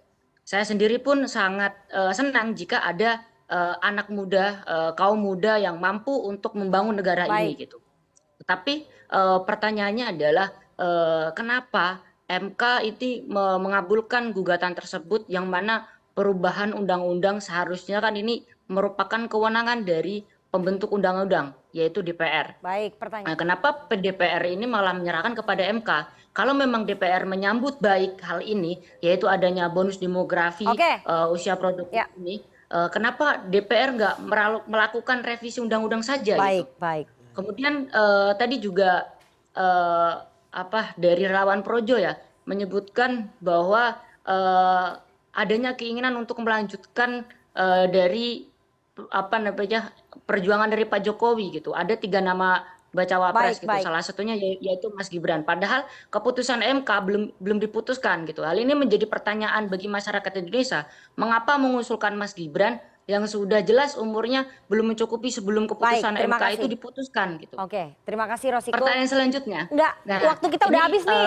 Tertuju kepada waktu kita udah diborong. Waktu kita udah habis. Ya, oke, mohon maaf sekali. Saya langsung dulu ya. Mungkin ke Mas Adi. Mas Adi, ini bagaimana kemudian masyarakat bisa melihat pemilu kita berjalan kalau misalnya keputusan MK-nya saja seperti ini? Ya, memang putusan hari ini itu menjadi pertaruhan kredibilitas dan integritas MK ya. Ini bukan soal bagaimana hanya sebatas ikut kompetisi di 2024 karena ke depan pasti MK ini disorot soal bagaimana kalau ada sengketa dalam hasil pemilu seperti yang terjadi 2014 dan 2019. Kredibilitasnya itu dipertanyakan. Termasuk misalnya soal pasti akan ramai itu tentang pilkada serentak di akhir tahun bulan 2024 nanti. Oleh karena itu ya cukup sudah ini menjadi pengalaman kita bersama bahwa publik kita ini sudah cerdas dan rasional. Anak-anak adik-adik kita mahasiswa ini kan pertanyaannya cukup kritis ya. Itulah yang kenapa di awal saya mengatakan tidak perlu ahli hukum untuk menjelaskan ini semua. Ada hal-hal yang memang di luar kebatasan kewenangan Mahkamah Konstitusi itu diputuskan dan itu janggal. Inilah yang saya kira memang Jangan pernah main-main dengan negara Apalagi ini. tadi dikatakan mereka juga mempertanyakan soal momentumnya ya. Betul, jangan pernah main-main dengan ngurus negara ini. Ini menyangkut 270 juta penduduk Indonesia. Kalaupun toh ada political engineering, mengorkestrasikan supaya Indonesia itu jauh lebih baik, tapi minimal caranya itu lebih elegan dan lebih rasional dan tentu saja bisa dipertanggungjawabkan secara etik dan keadaban publik. Saya kira kepentingan kita di situ aja, Nak. Karena khawatir ini akan terulang pada siapapun nantinya yang menjadi presiden setelah 2004 dan seterusnya. Oke, saya ke Mas Pacul. Mas Pacul, tadi sebenarnya sudah kita bahas ya kenapa DPR kemudian tidak merevisi itu. Karena kan memang kemarin tidak ada revisi Undang-Undang Pemilu ya. Ada. Kalau revisi Undang-Undang Pemilu tidak diadakan dan memang tidak ada revisi. Jadi kalau ini kan MK juga mengadili karena ada permintaan gugatan. Jadi bukan karena perubahan undang-undang. Memang yang normal sebaiknya pakai revisi.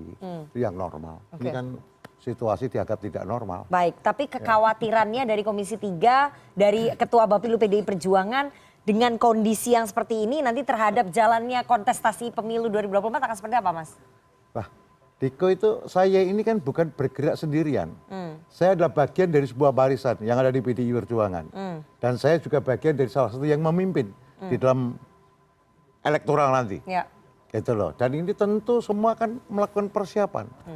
Apapun keadaan yang terjadi, pasti kita siap. Nggak ada kekhawatiran ya kalau misalnya nanti putranya Pak Jokowi maju, Mas Gibran maju sebagai kandidat cawapres, bahwa infrastruktur akan digerakkan begitu untuk memenangkan? Begini, nah, tidak ada pernah kata takut bagi seorang prajurit. Kalau takut ya mundur aja. Jadi kami tergantung perintah Panglima tertinggi kami. Begitu Panglima tertinggi kami mengatakan ke utara, begini, oh siap. Dan itu akan dilakukan dengan penuh jadi semangat. Sikap terakhirnya PDI Perjuangan menunggu arahan Ibu Ketua Umum ya terhadap Gibran. Sudah pasti, sudah pasti. Diko ini kan masih asumsi semua. Faktanya juga belum terjadi. Ini asumsi banyak orang. Kita tunggu itu. Nanti pasti di partai kami, saya pastikan bahwa kami akan melakukan konsolidasi dan kemudian melakukan perintah dijalankan. Bahwa sudah ada perintah tadi dari Sekjen PDI Perjuangan kepada kader supaya tetap tenang, tidak boleh bereaksi. Itu benar ya, Mas? Saya juga membaca itu. Supaya kita slow down, nggak boleh emosional, begitu. Penyakit PDI Perjuangan itu memang emosional. Untuk berkelahi paling nomor 1. Kayak kemarin itu yang di Magelang itu sebenarnya kan apel siaga Setia Mega, gitu loh. Itu situasi lapannya kayak begitu. Itu bagian dari semangat korsa kami. Gitu loh. Terakhir Mas Handoko, Projo gimana sikapnya? Projo itu tadi udah ditanya tuh. Bahwa kok bisa deklarasi sebelum waktunya putusan MK. Projo itu kami selalu sampaikan taat pada konstitusi. Apapun keputusan MK akan kami hormati, akan kami turutin. Nah, tapi perkara mengusulkan itu adalah sebuah aspirasi. Meskipun usulannya tidak memenuhi syarat begitu ya, nggak apa-apa usul aja dulu. Namanya usul, aspirasi itu ada, aspirasi itu ada dan kami sampaikan bahwa kemudian ternyata MK misalnya menolak semua gugatan tadi sehingga tidak ada kemungkinan yang di bawah 40 tahun maju, ya kami hormati, artinya kan satu dari 3 usulan kami mungkin gugur karena itu kami hormati. Masih ada 2 usulan lain, tapi ternyata sekarang usulannya yang pertama itu yang menguat ya. Ternyata 3-3-nya lolos lah secara ini kan begitu. Terakhir Bang Noel, waktu kita nggak banyak, kapan Pak Prabowo akan mendeklarasikan pasangan cawapresnya? Tanggal 21 udah pendaftaran Prabowo. Jadi Sabtu besok, 21 Oktober, Pak Prabowo akan mendaftarkan diri ke KPU bersama dengan cawapresnya. Apakah itu Mas Gibran? Ya soal Gibran atau siapa terserah lah. Saya kan yang penting menangin Prabowo. Saya kan relawannya presiden, bukan relawannya Emang yakin Wapres. ya kalau dengan Mas Gibran bisa menang ya? Ya dengan siapapun saya yakin, jangan dengan Prabowo Gibran. Prabowo dengan Bambang Pacul nanti. Itu. Pasti menang itu. Kalah Ganjar nanti. Ini nanti penguasa Jawa Tengah nih beliau nih. Kita tunggu. Berarti memang targetnya Jawa Tengah, makanya Mas Gibran gitu ya. Prabowo Bambang Pacul. 2024.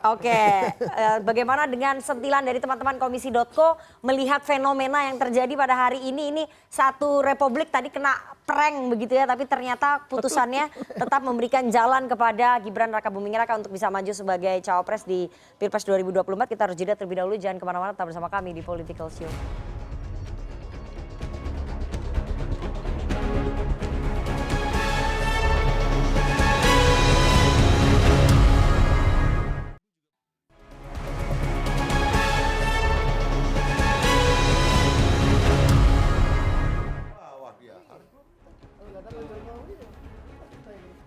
Assalamualaikum warahmatullahi wabarakatuh. Waalaikumsalam warahmatullahi wabarakatuh. Luar biasa, hari ini topiknya panas sekali, hangat sekali. Ya. Kita juga kedatangan Pak Bambang Pacul hari ini. Master of Korea. Master of Korea. Iya. Pak Bambang, kita tuh setiap narasumber yang datang di sini kita tuh selalu roasting, selalu kita ceng-cengin. Hari ini Pak, teman-teman saya ngelarang saya Pak. Kenapa? Dibilang, "Do, hati-hati kamu kalau ngomong di depan Pak Bambang Pacul. Dia orang powerful di PDI." Iya. Ini aku kasih tahu aja, mohon maaf nih buat semuanya. Aku Muhammad Malu Komika nggak takut dengan jabatan apapun, hanya takut dengan Allah Subhanahu Wa Taala. Ngeri. Dan untuk Pak Bambang Pacul, cuman mau ngomong aku Pak, Bapak mantap Pak. Bapak mantap, Korea terbaik. Korea terbaik ya. Mantap Bapak Pacul. Tapi juga hari ini kita sebenarnya pengen minta maaf ke Bang Adi Pray nih Bang. Karena setiap kali Bang Adi Pray kesini kita selalu ngecengin Bang Adi Pray. Karena Bang Adi Pray ini sering ngomong nasi sudah menjadi bubur. Selalu kita ceng-cengin. Selalu kita. Tapi hari ini kita pengen minta maaf. Kita pengen minta maaf Bang. Karena ketika mendengar keputusan MK ternyata Bang Adi Pray bener. Nasi sudah menjadi bubur. Oh iya benar. Kali ini Bang Adi Pray itu benar ya? Benar. Dan ini harus kita benahi menurut kita berdua. Kenapa gitu? Karena kalau ini dilanjutin terus-terusan takutnya nasi menjadi cawapres. Nah, harus cepat ini nih. Ya. Dan hari ini konteksnya menarik banget sebenarnya. Putusan mahkamah demi keluarga. Ini semua tuh rame gara-gara kemarin putusan MK merubah syarat jadi cawapres. Oke. Awalnya 40 tahun, sekarang 40 tahun atau pernah jadi kepala daerah. Semua tuh netizen ngomong, wah ini mah cuma dibikin buat Gibran. Netizen terlalu suuzon, Mbak. Banyak loh anak muda pernah jadi kepala daerah, berpotensi jadi cawapres, banyak. Contoh? Satu Gibran. Terus? Gibran sama Gibran sih memang. Emang cuma Gibran doang ternyata sih. Lo gak boleh gitu dong, banyak anak muda lain yang juga kompeten. Contohnya Bobi Nasution. Oh iya bener. Bobi Nasution sama-sama kepala daerah, sama-sama masih muda, sama-sama kompeten. Sama-sama keluarga Pak Jokowi. Oh. Mantap. Betul juga ya. Tapi yang menarik adalah ketika keluarga lain itu punya slogan. Banyak anak, banyak rejeki. Ya. Cuman Pak Jokowi yang slogannya beda. Apa tuh? Banyak anak, banyak pejabat. banyak. Karena semuanya ada. Kalau kita perhatiin. Di sini, jangan jauh-jauh. Saya nggak mau satu frame. Undang-undang ITE belum berlaku. Masih aman, Pak. Masih aman. Masih aman. Kalau kita lihat kan banyak gitu keluarganya jadi pejabat gitu. Anaknya, ipar, menantu. Jangan-jangan cucunya juga udah di prospek. Siapa? Jan Etes. Oke. Jangan-jangan Pak Jokowi kalau pulang ketemu Jan Etes, dia bilang, Jan Etes ini nak, kamu nanti ulang tahun mau dikado apa? Mau mobil-mobilan, apa jadi gubernur DKI? Mau jadi apa? Jangan-jangan kita nggak tahu kan? Karena yang kita takutin dari dinasti politik ini adalah satu pemerintahan itu dikuasain satu keluarga. Kalian bayangin deh seberapa menakutkannya itu. Ketika ada acara keluarga Pak Jokowi yang sangat besar, semua keluarga Pak Jokowi diundang, pemerintah kita stop. Pemerintah kita stop. Semuanya datang ke situ. Ada tamu negara, Joe Biden datang ke sini, istana presiden kosong. Nanya, kok ini kosong? Terus satpamnya bilang, ya semua lagi keakikannya Jan Etes. Kan susah kayak gitu ya. Tapi aku cukup sepakat sebenarnya dengan MK. Ketika MK bilang alasannya itu untuk memberi kesempatan bagi anak muda. Karena kan memang udah banyak buktinya anak muda diberi kekuasaan berhasil. Ya. Contohnya Muammar Gaddafi. Muammar Gaddafi 26 tahun Pak jadi pemimpin Libya. Oke. Kim Jong Un 25 tahun jadi pemimpin Korea Utara. Dari sini kita tahu Pak. Iya benar. Di sini kita tahu kalau anak muda dikasih kekuasaan jadinya diktator. Tapi nggak boleh gitu. Mas Gibran itu adalah sosok yang inspiratif. Kenapa gitu? Lo bayangin dia masih muda, udah jadi kepala daerah. Itu kan menunjukkan kalau anak muda itu bisa menjadi apapun yang mereka mau. Wih, teman. Iya benar. Asalkan anak presiden. Ya. Nama saya Aldo. Nama saya Duto. Terima kasih. Oke, tepuk tangan. Cakep banget nih ya sentilan-sentilannya dari teman-teman Komisi.co, Aldo dan juga Duto. Semoga ini didengar ya oleh keluarganya Pak Jokowi karena ternyata ada keresahan yang sangat dalam dari teman-teman generasi Gen Z dan juga milenials terhadap demokrasi kita pada hari ini. Kita tunggu bagaimana episode-episode politik besok-besok, apakah akan segera ada deklarasi pasangan Prabowo dengan Mas Gibran atau mungkin Mas Gibrannya berubah pikiran. Kita sekali lagi kita nggak tahu, tapi yang jelas pendaftarannya nanti menurut Bang Noel hari Sabtu tanggal 21 Oktober. Dan bagaimana dengan pasangan kandidatnya Mas Bambang Pacul, Mas Ganjar, apakah benar dengan Pak Mahfud atau dengan yang lain? Kabarnya hari Rabu juga, kita tunggu nanti bagaimana episode politik selanjutnya karena konstelasi akan semakin memanas jelang pemilu presiden 2024. Penampilan dari Komisi.co tadi sekaligus menutup political show pada malam hari ini. Terima kasih sekali kepada seluruh narasumber yang sudah hadir dan juga teman-teman mahasiswa dari UNJ. Kita ketemu lagi Senin pekan depan jam 20.30 waktu Indonesia Barat. Saya Rifana Pratiwi pamit, selamat malam, sampai jumpa.